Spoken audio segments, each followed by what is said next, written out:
It's your boy, Matty F Baby, and today we're here to talk about the best budget Pokemon for the Tempest Cup in Pokemon Go. And the Tempest Cup is the third tournament put on by the Sylph League Arena. And so a lot of trainers, they're stardust, their pockets are hurting, they're empty. The stardust debt collectors have came for their wallets, and yeah. Anyways, yeah, a lot of us are getting low on stardust, so we're here to talk about the best Pokemon that will be good, at least decent, but a lot of them are pretty good, really good in this tournament that won't completely break your Stardust bank. So let's go talk about these Pokemon. Before we get started, I want to go over the things that could make a Pokemon a good budget pick. It can be that they have like a 10,000 Stardust cost to unlock a second move. It can be that they're easily found in the wild at the right combat power, or that if you hatch them from an egg and evolve that Pokemon, it'll be at the right combat power.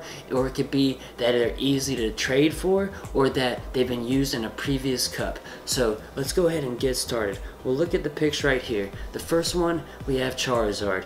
It's going to have a 10,000 Stardust cost to unlock the second move. If you don't have a Blast Burn Charizard, I think it's fairly easy to trade for one. A lot of people just evolved like maybe one of their best shiny Charmanders. You know, they might have evolved all their highest combat power ones. So I was able to find two people within like the first hour of looking that were willing to trade me a lower combat power shiny Charizard with Blast Burn for one of mine that was a higher combat power. So yeah, those are the reasons that I think it's a good budget pick, and it's just a good overall Pokemon. You can hear about why these Pokemon are good as Pokemon in other videos. So this is just saying why they're good budget picks. So that's Charizard. Next we have a Lowland Raichu. It is only 10,000 Stardust to unlock the second move on the Raichu, Pikachu, Pichu, all that, even when it's in the full evolved form.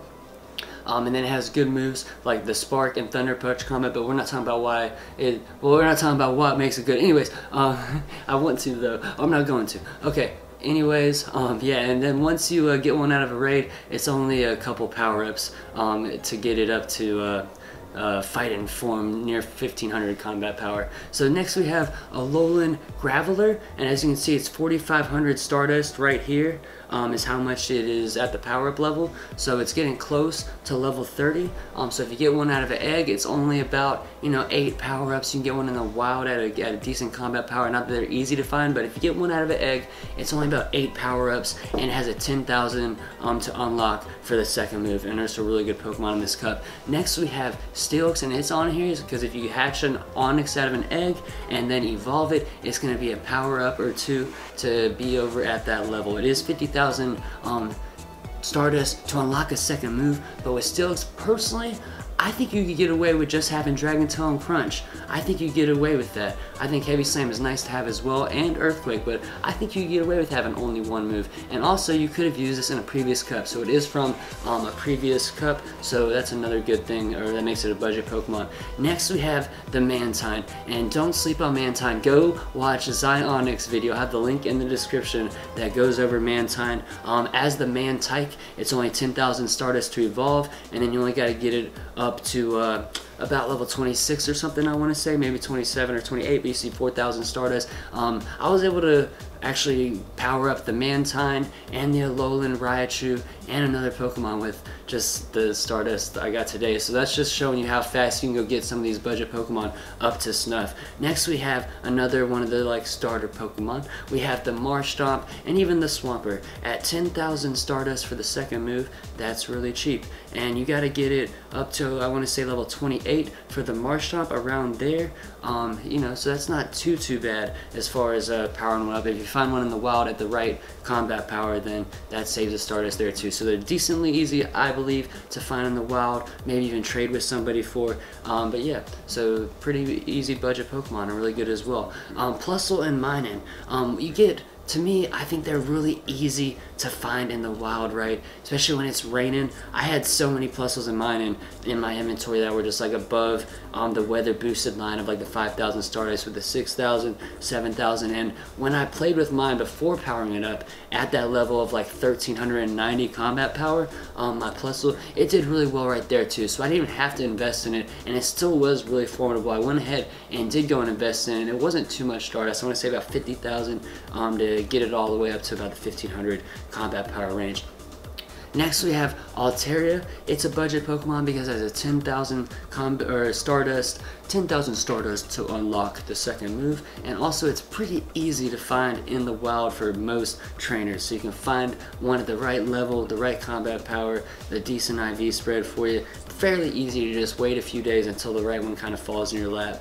Next we have the Whiscash, and it is 10,000 Stardust to unlock. As you see, I just swept it over there to show you, but it's 10,000 Stardust to unlock. You can see 4,000 Stardust to power it up right there, so it's still less than level 30. So hopefully you can find a Corphish in the wild at the, is it Barboach, right? Yeah, a Barboach in the wild at the right level, right combat power, or a decent one, and then just evolve it and not to spend too much actually powering up. So that shouldn't be too hard for most people as well. And then one of the last starters we have, I think the last starter, we have the Torterra. I don't have the right moveset on mine, but it has Razor Leaf. We're not talking about why it's good, I forgot. Yeah, it's a good Pokemon for the budget picks, especially if you can't get a Tropius, if you can't get a Bombasnow, Torterra is going to be a good replacement as a Razor Leaf attacker. But anyways, 10,000 Stardust for the second unlock move, to unlock the second charge move. And yeah, you can find Tortwigs pretty easily in the wild.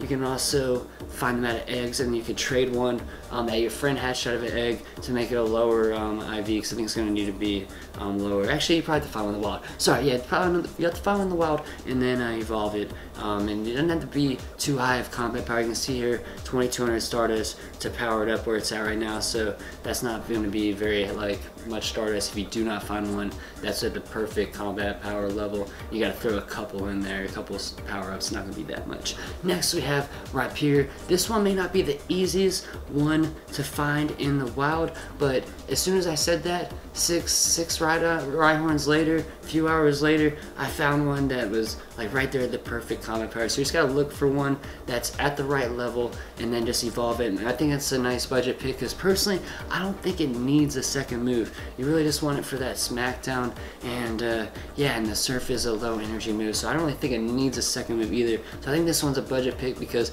I think most people can find a Rhyhorn here and there, and then you just gotta wait a few days, a week, week and a half, you know, until you find that right Rhyhorn. Alright, and that's gonna be the picks. I hope you enjoyed our look at the budget picks for the Tempest Cup Pokemon. If you have something that you think I left out, just go ahead and nicely tell me in the comments. I'm always open to suggestions. I'm not all knowing or all powerful. If you'd like to see me do a deeper dive on any Pokemon in particular in this cup or on this video, please let me know too. We're gonna have more deep dives coming in, targeted at specific Pokemon. I hope that you enjoyed and decide to hang out if you're new by subscribing and pushing bells and stuff and ring bells. But yeah, it's your boy Matty F baby, signing out. Y'all be easy, breezy, beautiful, and have a good night. Peace.